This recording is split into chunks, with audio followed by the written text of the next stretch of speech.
Certains clients me marquent plus que d'autres et c'est le cas d'Iris. La semaine dernière, je lui envoie un petit WhatsApp pour avoir des nouvelles. Elle me parle d'elle, de sa maison, de son job et de ses nouvelles activités. Tout va bien, mais il reste une zone un peu sombre dans sa vie, son couple. Quand je lui ai exprimé mon envie d'en faire un épisode, ça l'a enchantée. Donc tu vas découvrir ce qu'elle m'a raconté et ce que je lui aurais proposé si on avait échangé ensemble sur sa problématique.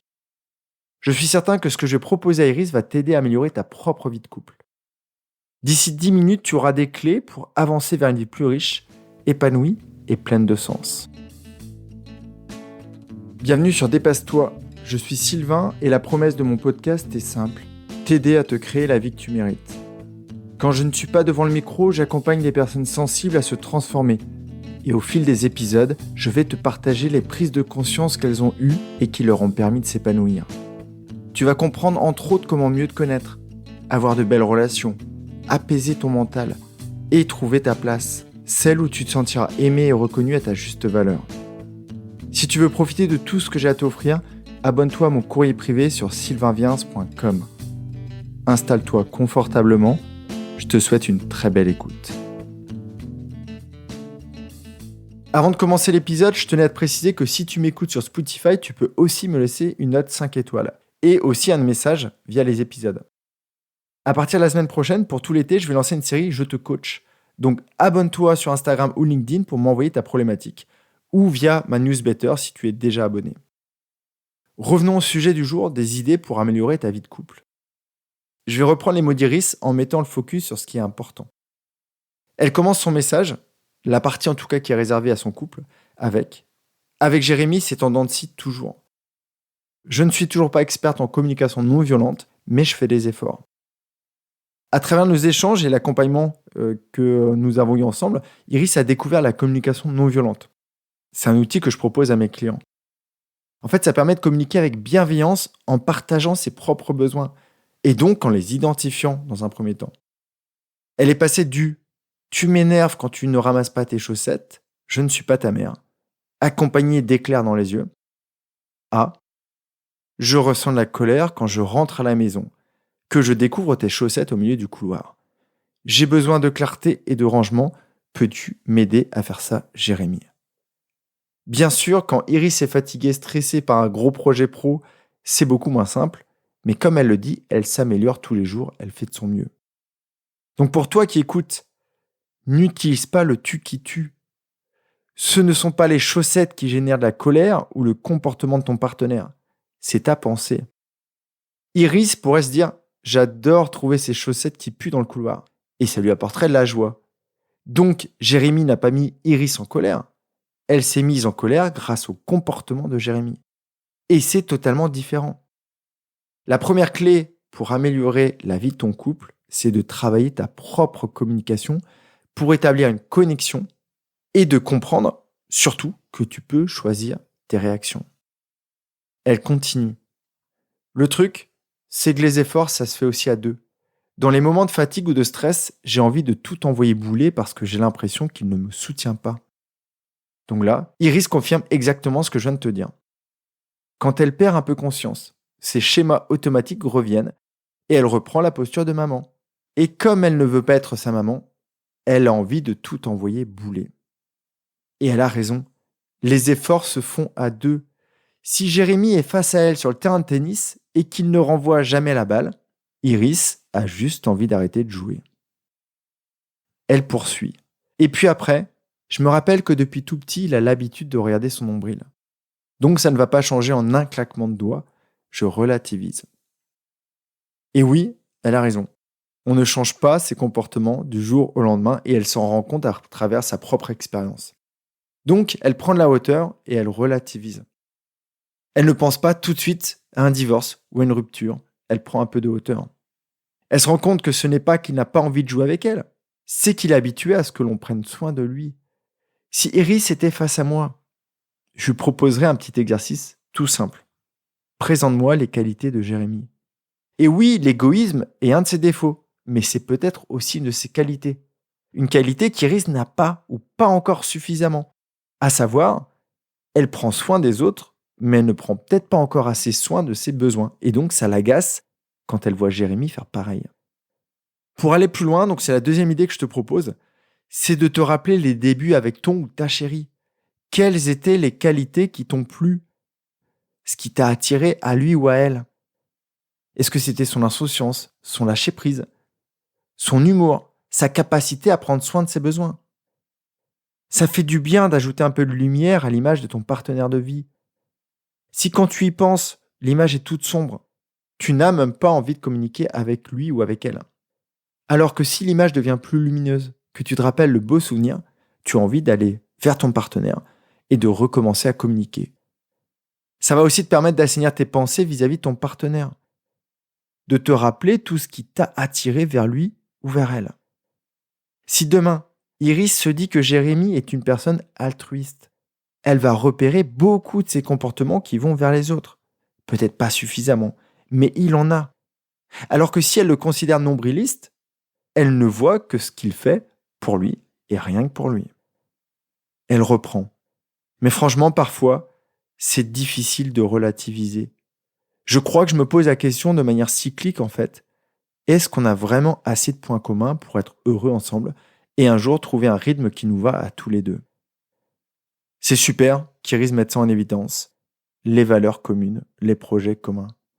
Si tu adores la nature, les animaux et la simplicité, tu ne seras pas OK avec le projet de ton partenaire à aller s'installer à Dubaï ou en plein milieu de Paris.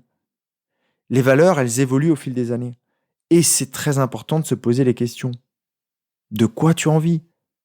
Est-ce que c'est compatible? Pour un joueur de tennis, la question pourrait être, est-ce que tu aimes toujours la terre battue? Ou est-ce que tu préfères jouer sur du synthétique? Si les deux joueurs ne veulent plus jouer la même surface, il va y avoir un vrai problème et autant le mettre sur la table tout de suite. Si toi, par exemple, tu as envie de 4 enfants et que ton conjoint a envie d'une vie d'aventure et de liberté, à un moment, ça va bloquer. Donc la troisième clé, c'est de découvrir tes valeurs et de les mettre face à celles de la personne avec qui tu partages ta vie. Ça marche dans tous les domaines. Un collaborateur qui n'est plus à l'aise avec la culture de son entreprise part ailleurs. Dans un couple, c'est pareil. Elle finit. J'aimerais qu'un jour, il s'ouvre un peu et qu'on parle sérieusement de tout ça. Qu'il se demande aussi ce dont il a besoin pour être heureux en couple et même heureux tout court.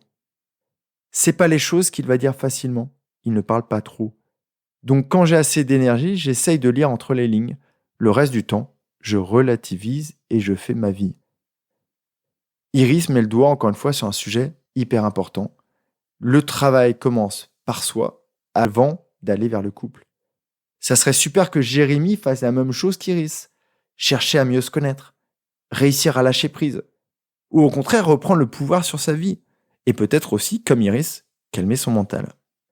Si tous les deux se connaissaient mieux, les chances d'arriver au dernier set sont bien plus importantes que si elle essaye de le forcer. Il doit comprendre de lui-même. Il doit avoir envie de changer. Et je crois me rappeler des échanges que j'ai eus avec Iris, que dans le domaine professionnel, ça se passe pas super bien. Donc s'il reprenait le pouvoir dans sa vie, dans le domaine professionnel, il est quasiment certain que dans le domaine personnel et amoureux, ça s'améliorerait aussi. Le risque, comme je disais plus haut, c'est qu'à un moment, à force de servir dans le vide, Iris ait envie de changer de terrain pour trouver un autre partenaire. Qui lui aime la surface, qui travaille un peu son jeu tous les jours et qui aime échanger en match ou en amical. Et enfin, la dernière clé, et je sais qu'Iris peut encore faire quelques améliorations sur ce point-là, c'est d'exprimer ses besoins très clairement. Donc Iris, si tu as le courage, je te propose de lire ce que tu m'as dit à Jérémy pour qu'il comprenne de quoi tu as besoin. La première fois, il risque de ne pas entendre ou de ne pas comprendre. La deuxième fois, il va peut-être réussir à entendre. Et peut-être qu'il ne saura pas comment faire. Et puis au fil de vos échanges, il va essayer. Car comme tu me l'as dit dans notre dernier échange, il t'aime et ça tu en es convaincu. Si je reprends les idées, la première c'était travaille ta communication. Ça ne pourra qu'aider ton couple et ça pourra t'aider dans tous les autres domaines de ta vie et surtout, en faisant de la communication non violente, ça va te permettre de découvrir tes besoins et de réussir à les exprimer. Le deuxième point, c'est rappelle-toi ce qui t'a fait te mettre en couple. Ça peut te redonner l'envie de tester, d'essayer des choses, de mieux communiquer avec ton conjoint. Et ça va augmenter l'énergie de votre union. La troisième chose, identifie tes valeurs, tes besoins. Fais pareil avec ton conjoint. Mettez-vous tous les deux face à face et regardez comment vous pouvez les nourrir en commun.